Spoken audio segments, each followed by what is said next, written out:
사무엘하 강의 14번째 시간으로 다윗의 자손 예수 그리스도라는 제목으로 말씀을 보겠습니다.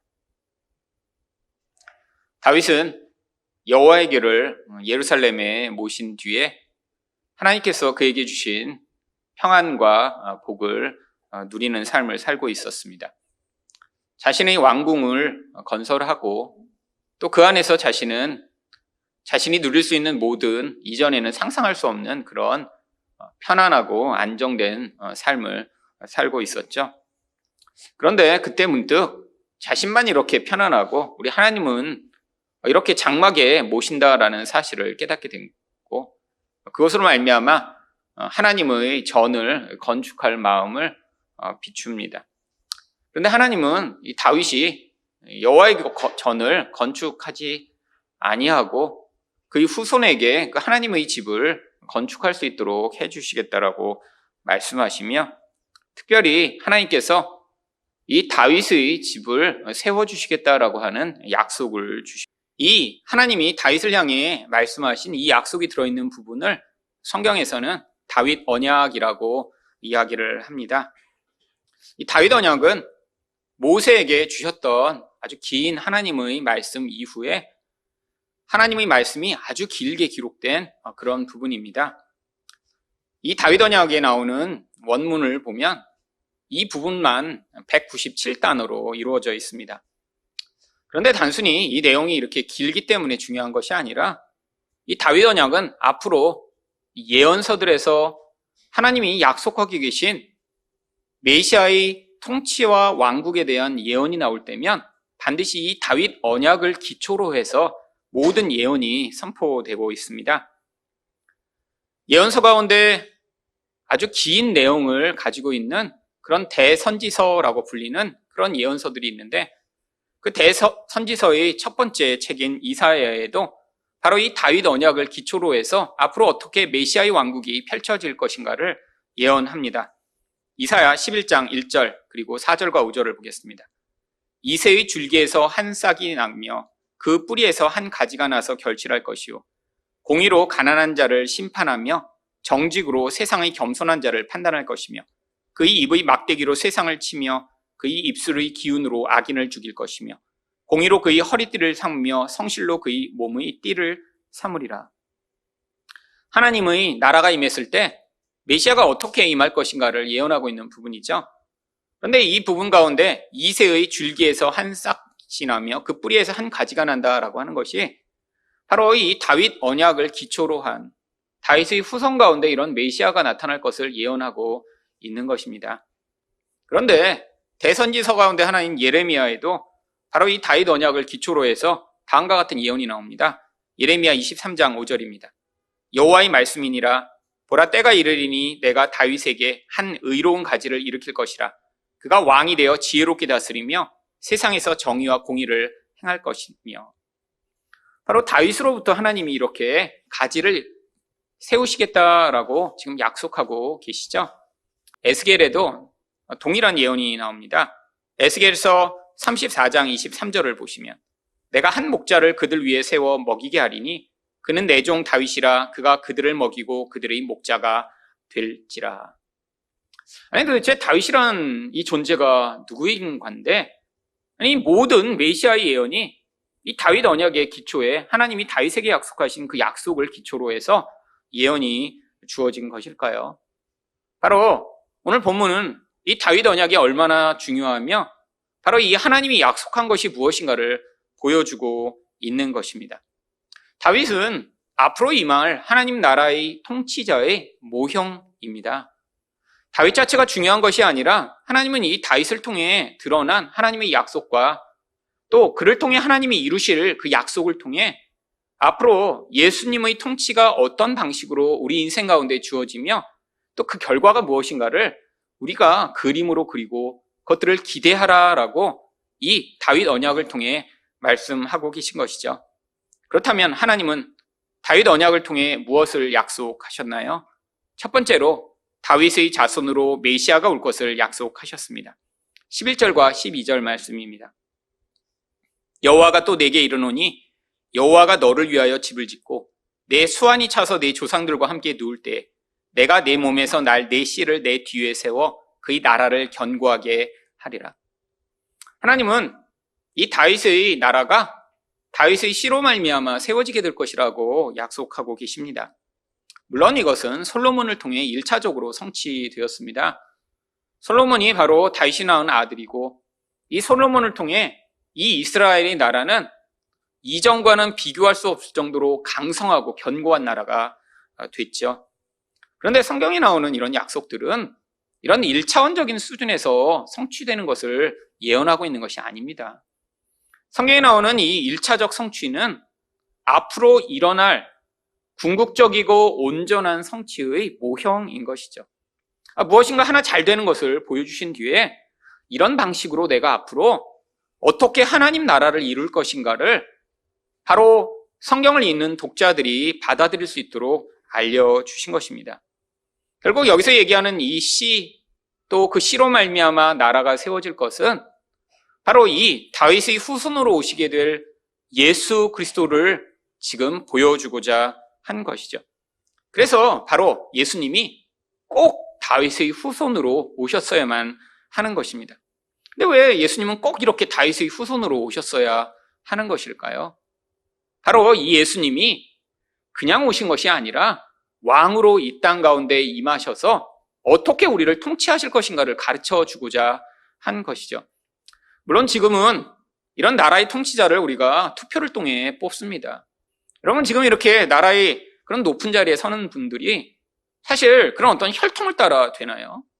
현대에는 그런 경우가 거의 없습니다. 그런데 고대에는 이 혈통이라는 것이 무엇보다 중요했습니다. 누군가 왕이 된다면 그 사람이 가지고 있는 능력이 아니라 그 사람이 정말 왕의 피를 타고났느냐가 가장 중요한 조건이었죠. 아니, 왕 되기에는 좀 모자라요. 실력도 부족하고 인품도 별로예요. 근데 핏줄이 왕가의 후손이기 때문에 왕으로 세워진 경우가 얼마나 많은지 모릅니다. 특별히 유럽과 같은 경우에는 이런 왕의 핏줄을 유지하기 위해 대부분 근친 결혼을 했습니다. 그 결과 그 자녀들 세대에 유전병이 나타나는 경우들이 아주 많이 있었어요. 유전병으로 말미암아 심각한 문제를 가지고 있음에도 불구하고 그가 이런 왕의 핏줄을 타고났기 때문에 왕의 자리에 서게 된 사람들이 아주 많이 있었죠.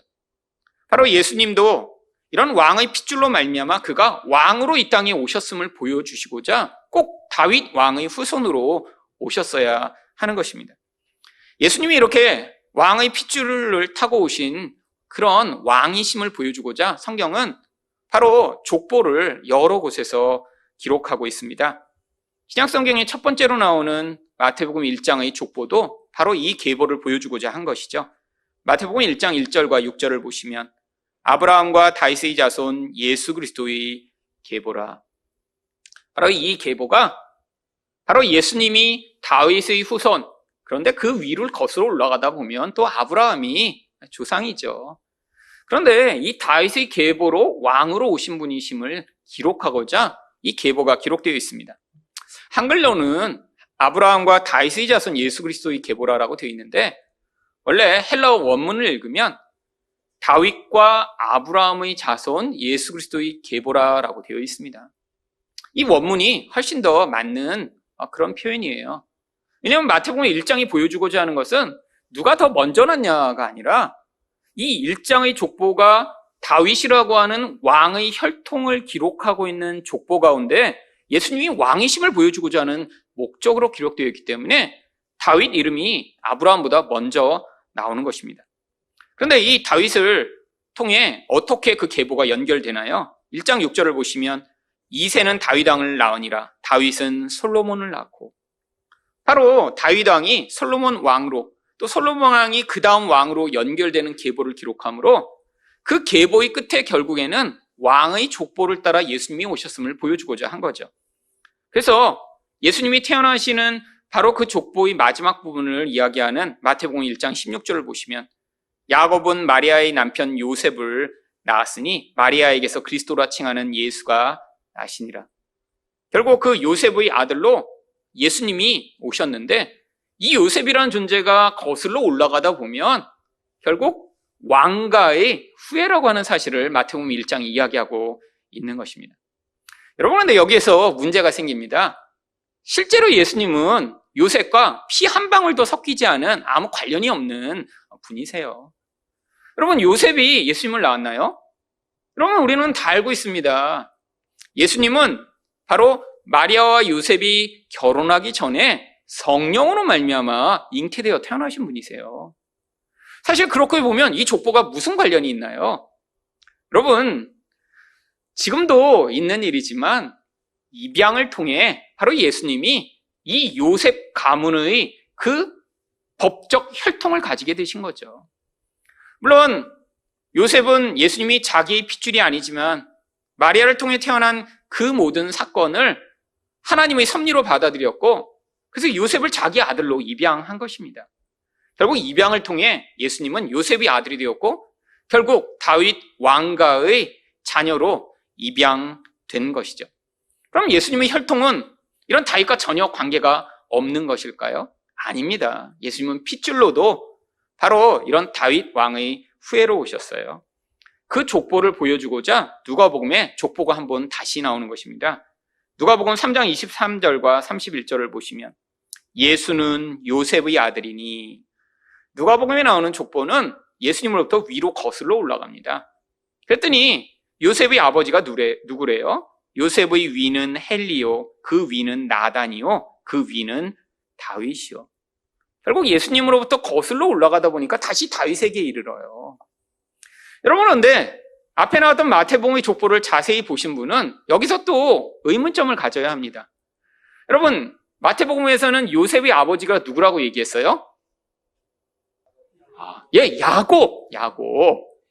아니, 근데 여기서는 지금 요셉의 아버지가 누구래요? 헬리. 아니, 그러면 아버지가 둘인가요? 아니, 더 중요한 문제가 있습니다. 거슬러 올라가다 보면 나중에 원래 다윗의 아들 솔로몬으로부터 계보가 시작되었는데, 지금 다시 한번 누가복음 3장 23절과 31절 족보를 한번 보여주세요. 그 위는 나단이요, 그 위는 다윗이요.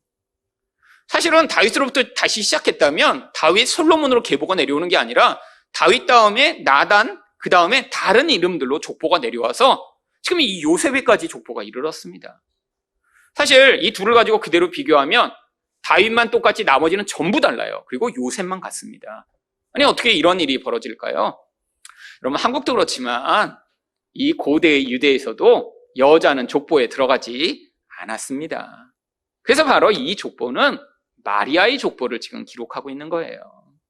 근데 마리아의 족보를 기록하지만 마리아라는 여자 이름을 쓸 수가 없어서 어떻게 기록했냐면 마리아의 남편인 요셉 이름을 대신하여 쓰고, 그 족보의 끝이 결국 다윗이라는 사실을 기록하고자 한 것이죠.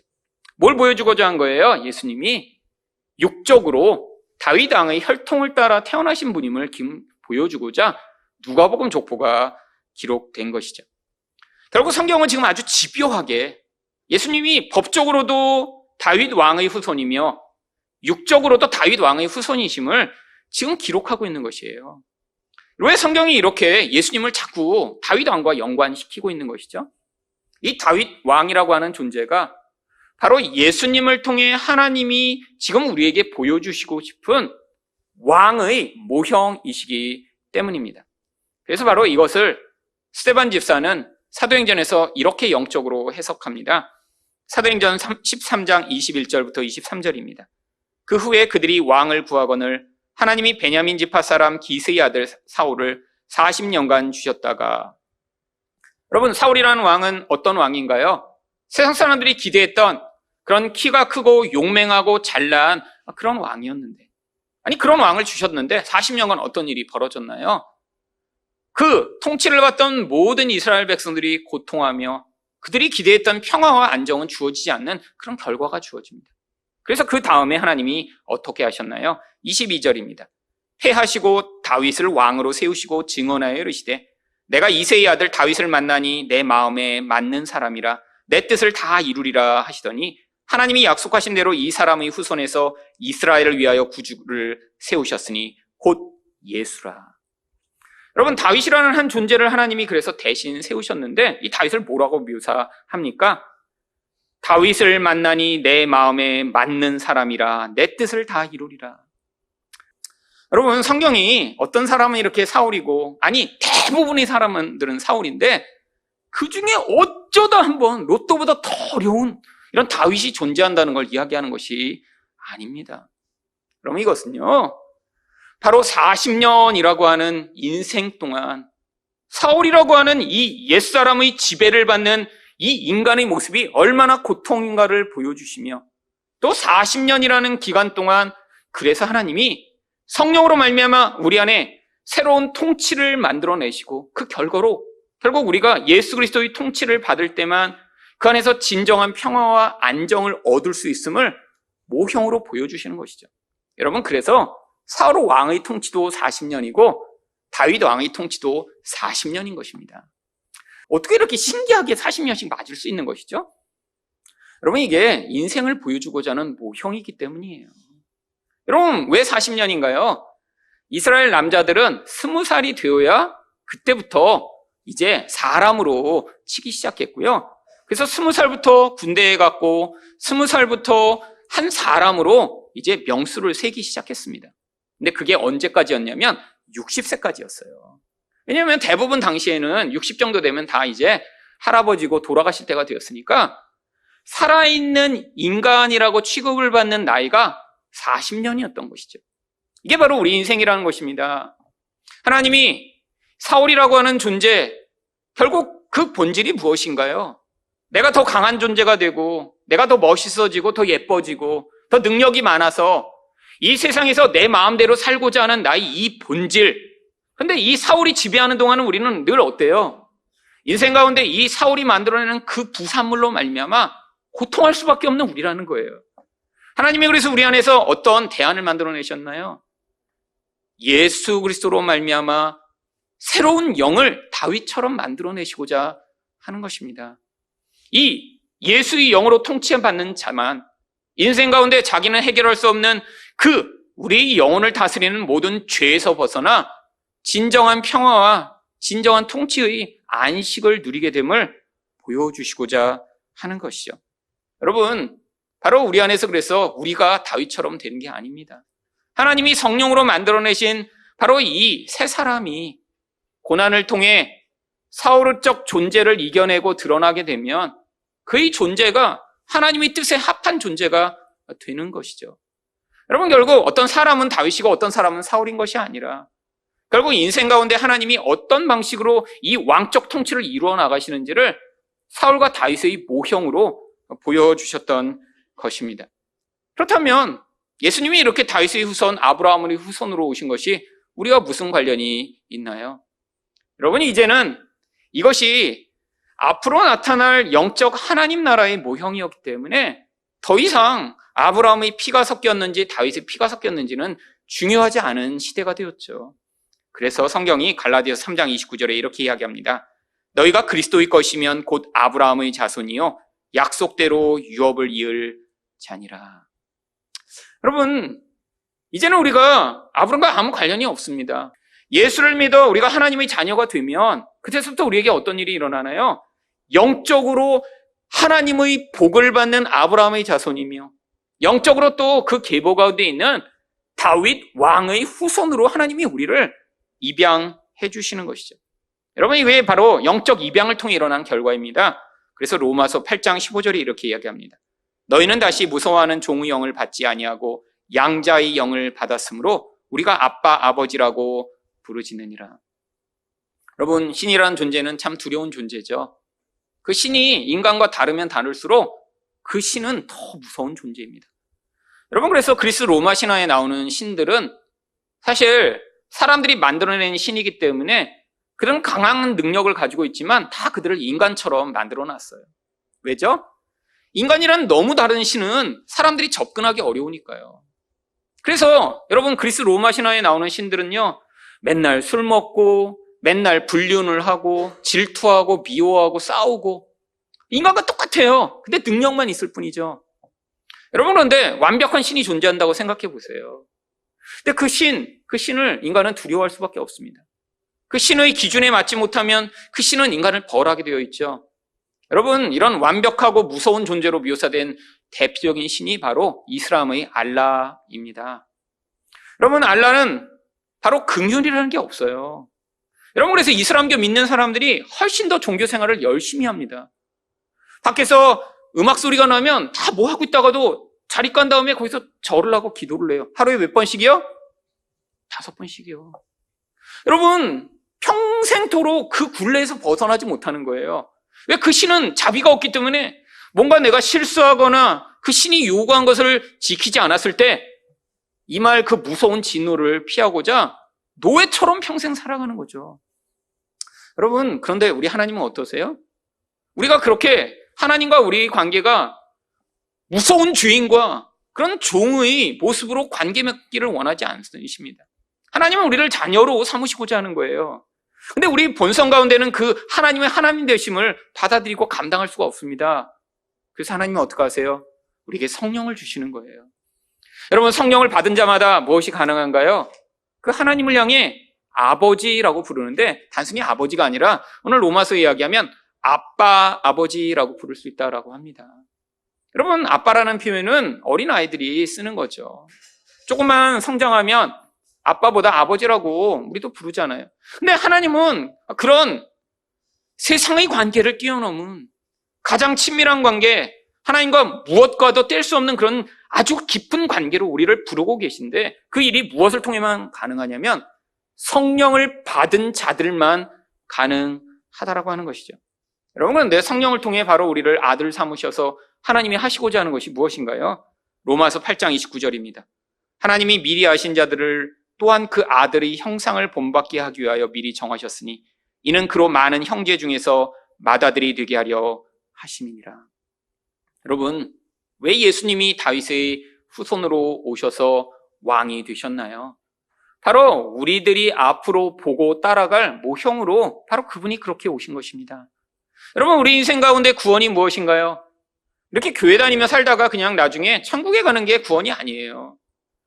성경이 이야기하는 구원의 본 모습은 바로 우리가 그런 하나님의 자녀로서 우리 먼저 모범이 되신 예수 그리스도의 모습을 우리가 닮아 마치 다윗을 향해 하나님이 너는 내 마음에 합하며 네가 내 뜻을 다 이루는 자다라고 말씀하신 대로, 아니 예수님을 향해 너는 내 마음에 합하며 네가 내 뜻을 다 이루었구나 말씀하신 대로 하나님이 우리를 향해 우리 안에서 새롭게 성령으로 만들어내신 그 존재를 보시며 너는 내 마음에 합하며 네가 내 뜻을 다 이루었구나라는 그런 하나님의 칭찬과 하나님의 그러한 격려를 들을 수 있는 자로 우리 인생이 지어져 가는 것, 여러분, 그게 바로 우리가 구원받은 목적입니다. 아니, 기도 많이 하고 성품이 원래부터 좋은 어떤 소수의 사람만 다윗과 같은 모습으로 세상을 사는 것이 아니라 우리 본성은 사울 같고, 아니 지금도 늘 사울 같은 모습을 자주자주 보이며 살아가지면 바로 우리 안에서 성령으로 만들어내신 이 하나님의 영으로 우리가 새 사람을 덧입어 살아가게 될 때 하나님이 결국 우리를 보시면서도 그 사울의 모습을 보시며 실망하는 것이 아니라 네가 내 마음에 합한 자라고 하시는 그런 칭찬을 하실 것입니다. 왜요? 하나님이 우리를 바로 예수 안에 넣어 예수의 모습을 드러내시고 만들어내실 자로 택하셨고 바로 그것이 우리가 아브라함의 자손이며 다윗의 자손으로 택함을 받은 이유이기 때문이죠. 여러분, 그래서 여러분 안에서 이 사울의 모습이 나타나며 하나님의 마음에 전혀 합하지 않은 모습이 자주 나타날 때에도 우리가 낙심하지 않을 수 있는 것입니다.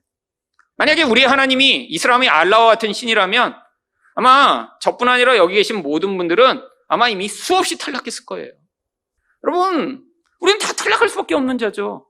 엄청나게 높은 기준을 세워놓고 너 이렇게 하지 않으면 이라는 기준으로 긍휼 없이 우리를 대하셨다면 우리는 멸망받아 죽을 수밖에 없는 자인데, 결국 하나님은 우리가 만들어내는 이 사울이 아니라 우리 안에서 그래서 성령으로 우리를 새로운 자로 만드셔서 우리 안에서 문득문득 튀어나오는 그 예수의 모습만으로도 네가 내 마음에 합한다라고 평가하시고 우리를 받아주시는 하나님이신 것이죠.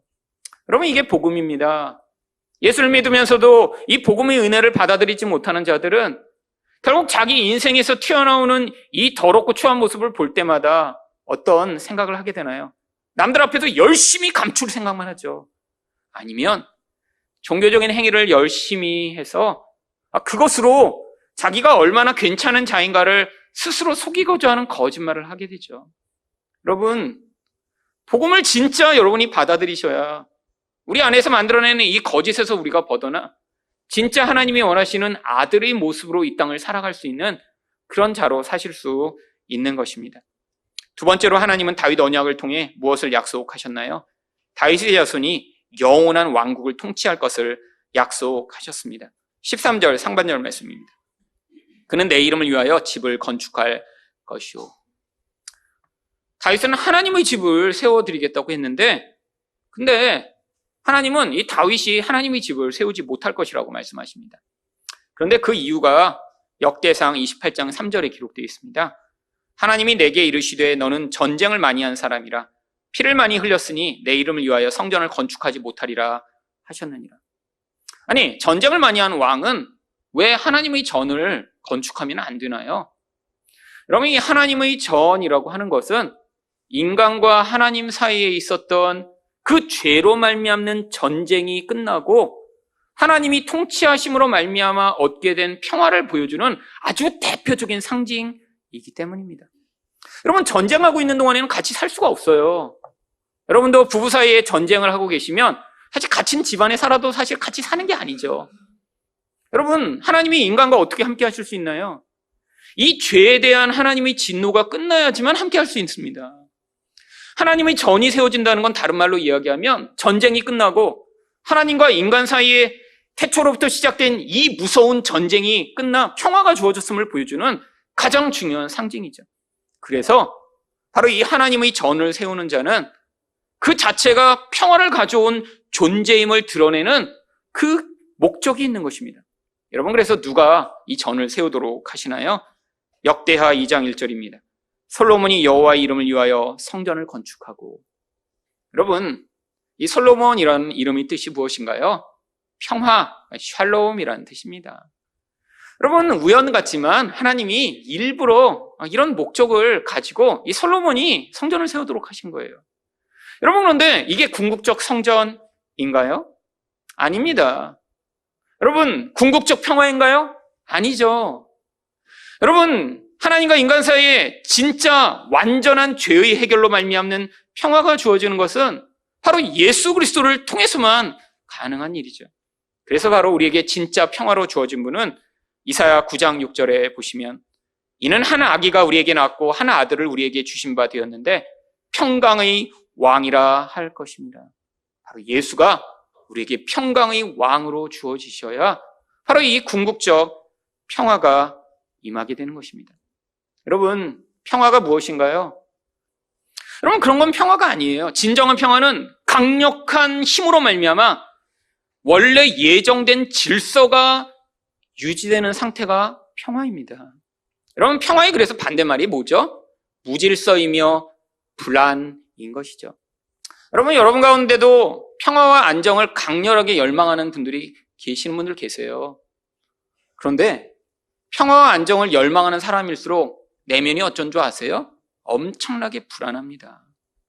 두려움이 많기 때문에 그 두려움으로 말미암아 불안이 생기는 거예요. 여러분, 불안의 근원이 무엇이죠? 내가 예정하고 내가 바라는 어떠한 질서가 깨질 것이 너무너무 걱정되는 거예요.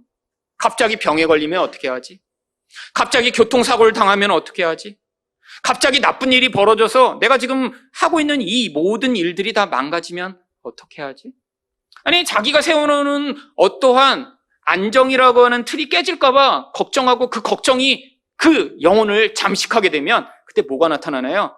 결국 불안을 경험하게 되는 것이죠. 여러분, 그래서 인생 가운데 자기 주변의 사람들과 상황을 통제하려고 하는 사람들이 많이 있습니다. 왜? 불안해지니까요. 내가 예측한 대로 움직이지 않으면 걱정돼서 어떻게 할 수 없으니까요. 여러분, 그런데 자기 인생을 정말 내가 계획한 대로 살 수 있나요? 여러분, 저도 제가 계획한 대로, 어려서 계획한 대로 제 인생이 됐으면 저는 목사가 되면 안 돼요. 여러분도 여러분이 계획하신 대로 사셨으면 지금 이 교회에 다니실 분은 아마 없을 것입니다. 여러분 인생 가운데 하늘사랑교회는 존재하지 않았어요. 아니, 교회만 존재하지 않았나요? 여러분이 계획한 대로 사셨으면 지금 그런 모습으로 살고 계시면 안 돼요. 다 자기가 어려서부터 계획한 자기 인생의 그림이 있습니다. 난 이런 사람이랑 결혼하고 이런 애들을 낳고 이런 환경에서 이렇게 살고 싶어. 여러분, 그런데 인생을 지나가며 결국 뭘 깨달으세요? 내가 계획하고 내가 정해놓은 대로 내 인생을 유지하고 그런 모습으로 만들어낼 능력이 우리에게 없다라는 사실을 깨닫습니다. 왜 평화가 우리 주어지지 않죠? 능력이 없어서 주어지지 않는 거예요. 여러분, 그래서 진정한 평화는 힘이 없으면 평화가 주어지지 않습니다. 그 강력한 힘으로 그 질서를 다 유지할 수 있어야 돼요. 여러분, 그래서 예수 외에는 우리에게 평화를 주실 분이 없는 거예요. 여러분이 여러분의 인생을 하나님 노릇을 하며 내가 내 인생을 통제하고 지배해 내가 내 평화를 가져오겠다고 하는 분일수록 아마 여러분은 수없이 많은 불안이 만들어내는 다양한 장애를 경험하게 될 것입니다. 여러분, 인생을 정신적으로 고통하게 만드는 여러 원인 가운데 이 불안은 아주 강력한 힘을 가지고 있습니다. 불안 때문에 다양한 종류의 불안장애에 시달리고요. 불안 때문에 공황장애에 시달리고요. 불안 때문에 강박장애에 시달리고요. 불안 때문에 우울증에 시달리는 거예요. 여러분, 이런 대표적인 장애들로 지금 한국에서 치료를 받거나 약을 먹는 사람이 500만 명이래요. 10사람 중에 1명은 자기 인생을 통제하고 싶은데 통제하지 안 돼서 그래서 너무너무 고통하다가 죽을 것 같다가 결국 약을 먹는 거죠. 여러분, 예수 믿는 사람 가운데도 많은 사람들이 그렇습니다. 예수님을 통해 자기 인생의 모든 것들이 내가 원하고 내가 바라는 대로 되어 있지 않아도 그 예수가 내 인생에 찾아오셔서 인도해 나가시는 그 손길에 나 인생을 맡겨드려야 되는데 자꾸 자기가 자기 인생을 정의해 놓는 거예요. 내 아이들은 이런 모습으로 자라서 이런 학교에 가야 되고 나중에 이렇게 살아야 되고 내 남편은 이런 모습을 가져서 내가 나중에 이런 인생을 살고 있어야지라고 자기가 그림을 그려놓는데 여러분, 자기가 목적한 대로 다 그렇게 되나요? 여러분, 그게 안 되는데 안 되면 하나님이 내 인생에서 다른 목적과 계획을 가지고 계시구나. 그게 더 나의 뜻과 나의 생각보다 더 중요하구나라고 받아들이며 순종해야 되는데 여러분, 그것들을 포기하지 못하는 인생 가운데 뭐가 찾아오는 거예요? 불안이 만들어내는 그 고통스러운 결과를 경험하게 되는 것입니다. 여러분, 불안하세요? 우울하세요?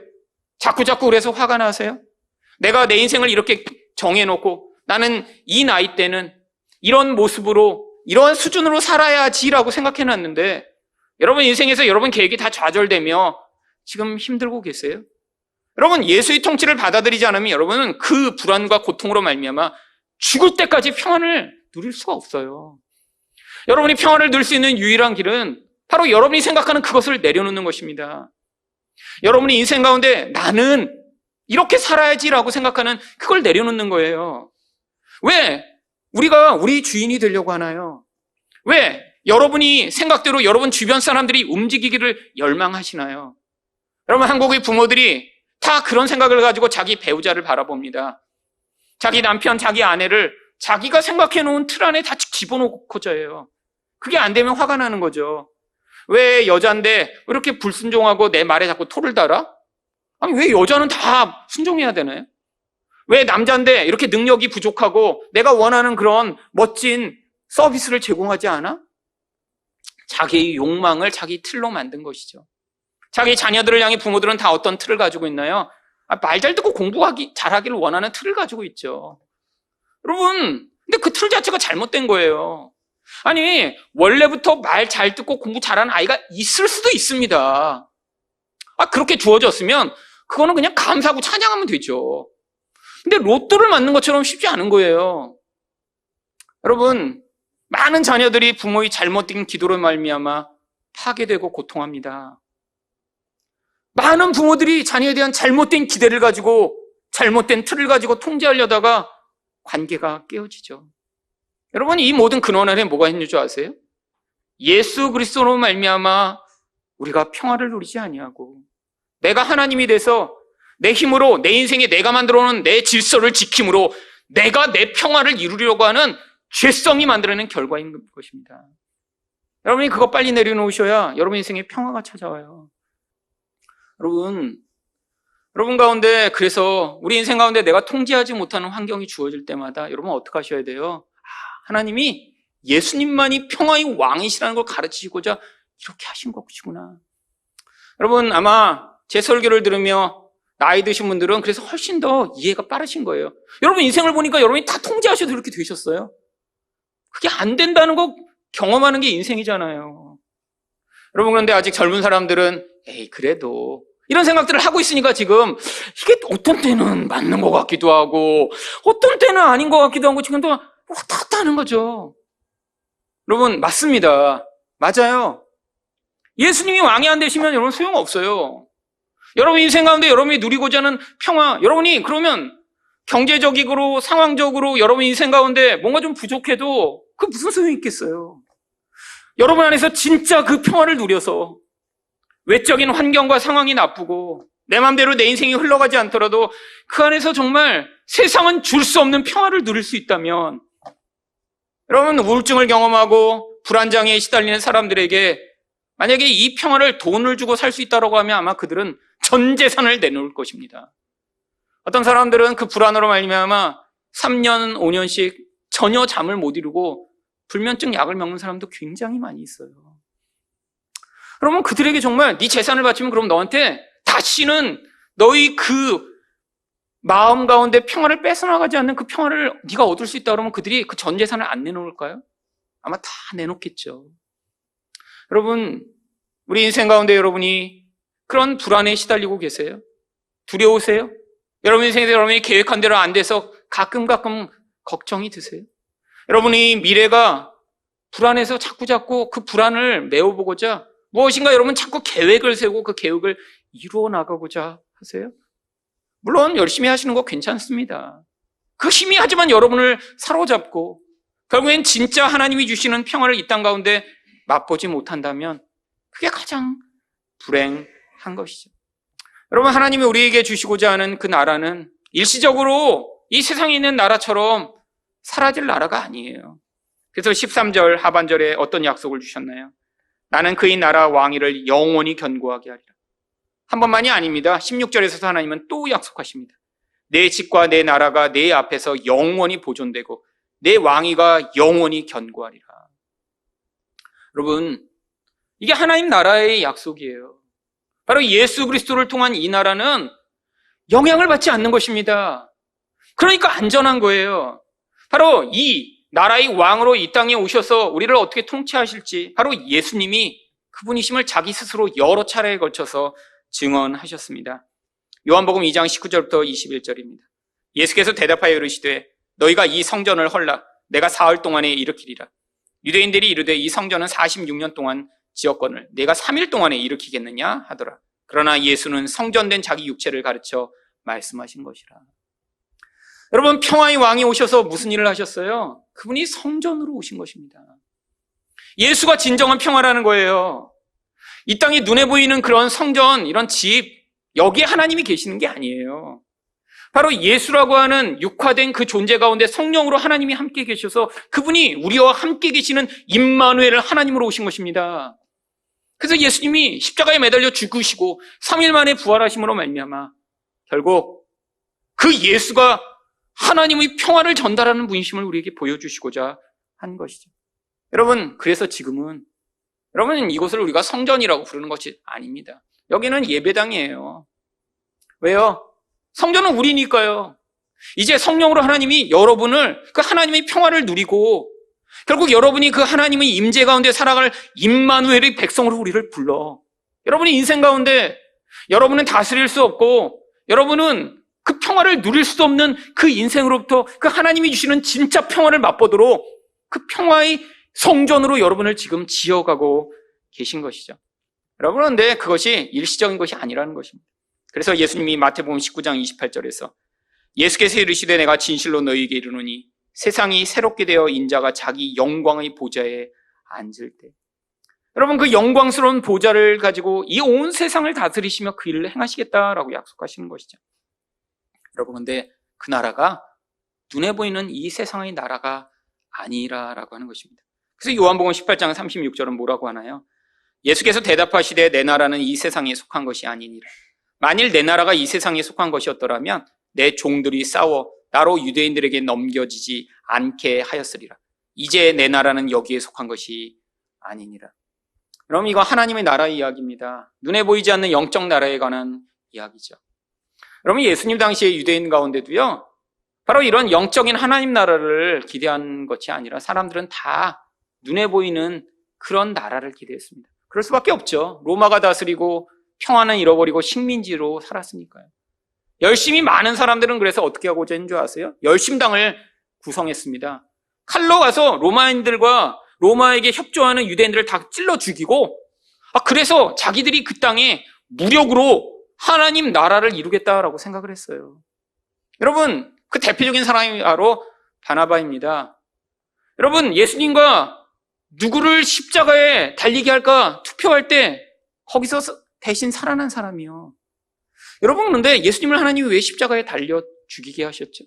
그런 방식으로 하나님 나라가 임하는 게 아니라는 거예요. 여러분, 눈에 보이는 방식으로 우리에게 하나님 나라를 주시지 않습니다. 그래서 이 나라는 성령을 통해 육적 눈을 벗어나 영적 눈을 가진 자만 볼 수 있고 그 나라를 살아갈 수 있는 거예요. 아직도 육적 눈이 열리지 않은 사람들은 계속해서 이 세상 나라에 너무 관심이 많습니다. 여러분, 교회 다니면서도 이런 영적 눈이 열리지 않아 진짜 하나님 나라의 통치가 무엇인지 알지 못하고 예수의 통치 가운데 살아가는 게 알지 못하고 이 육적 나라에만 너무 큰 관심들을 가진 사람들이 많이 있어요. 세상 나라에 그래서 늘 너무 큰 관심을 가서 늘 데모해야 되고 나라를 바꿔야 되고, 여러분, 하나님 나라는 그렇게 임하는 것이 아닙니다. 예수의 제자들도 착각했지만 예수님이 어떻게 하셨어요? 그게 아니라는 사실을 그의 인생 가운데 성령으로 깨우치실 때, 여러분, 그 자리에서 우리 바로 초대 교회라고 하는 놀라운 하나님 나라의 확장이 시작되었던 것이죠. 여러분, 예수님만 이렇게 왕으로 사시다가 그리고 끝나버린 것인가요? 아니에요. 여러분, 우리가 누구로 부름받았나요? 예수와 같은 하나님의 자녀로 부름받아서, 그래서 바로 그 왕권이 우리에게도 주어진 것입니다. 그래서 요한계시록 20장 6절은 뭐라고 얘기하나요? 그들이 하나님과 그리스도의 제사장이 되어 1000년 동안 그리스도와 더불어 왕노릇하리라. 여러분, 1000년은 예수님의 초림부터 재림까지 아주 장구한 시간을 얘기하는 것입니다. 근데 그동안 어떻게 돼요? 우리가 왕으로 부름받았대요. 어떤 왕이요? 예수 그리스도와 같은 왕이요. 여러분, 왕은 중요한 두 가지를 하게 되어 있습니다. 한 가지는 심판과 다른 한 가지는 통치죠. 여러분, 그래서 우리에게도 심판의 권세가 주어져 있습니다. 마태복음 19장 28절입니다. 예수께서 이르시되 내가 진실로 너희에게 이르노니 세상이 새롭게 되어 인자가 자기 영광의 보좌에 앉을 때 나를 따르는 너희도 12보좌에 앉아 이스라엘 12지파를 심판하니라. 여러분, 그래서 지금 왕으로 심판하고 계신가요? 여러분, 심판하면 정말 좋겠죠? 정말 저도 늘 열망하는 게 그겁니다. 심판 좀 하고 싶은데, 정말.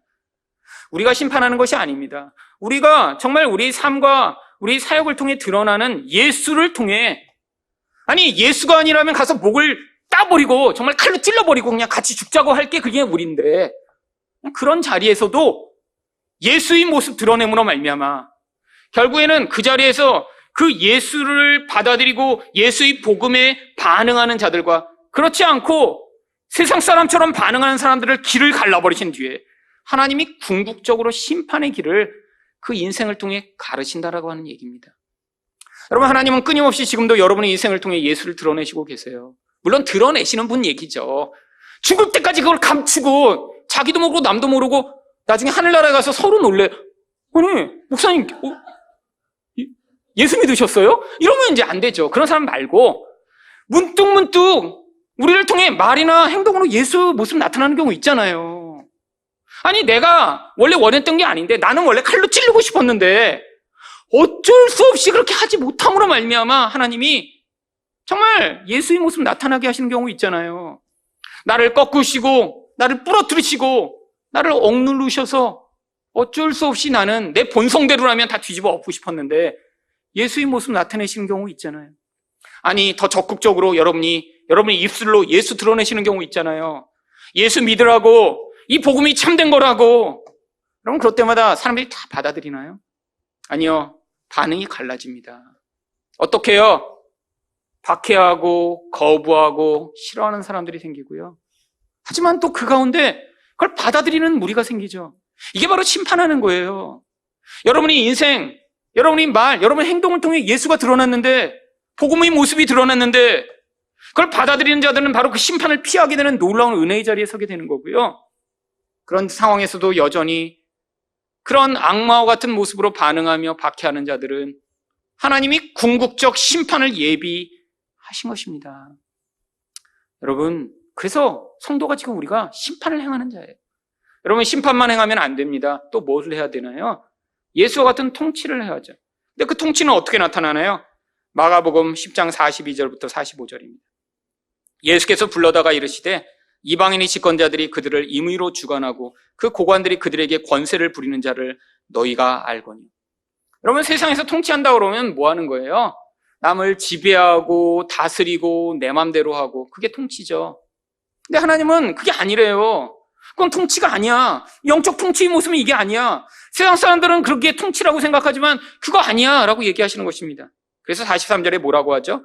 너희 중에는 그렇지 않을지니 너희 중에 누구든지 크고자 하는 자는 너희를 섬기는 자가 되고 너희 중에 누구든지 으뜸이 되고자 하는 자는 모든 사람의 종이 되어야 하리라. 여러분, 하나님 나라의 원리는 정반대라는 거예요.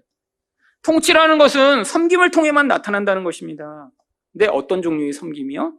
45절에 보면 인자가 온 것은 섬김을 받으려 함이 아니라 도리어 섬기려 하고 자기 목숨을 많은 사람이 대속 물려주려 함이니라. 여러분, 죽는 그 죽음까지 나아가는 통치요. 어떤 죽음이에요? 나의 욕망과 나의 뜻을 내려놓고 상대방을 맞춰주고 섬기는 자리에까지 나가는 것. 근데 그 궁극적 목적이 뭐예요? 상대를 기쁘게 하는 것이 아닙니다. 바로 하나님의 뜻이 그간에 그 과정을 통해 내가 예수처럼 살아가는 과정으로 주셨기 때문에 그 순종의 자리에 나가는 거죠. 한 주 동안 그래서 정말 예수처럼 왕으로 사시는 여러분 되시기를 축원드립니다.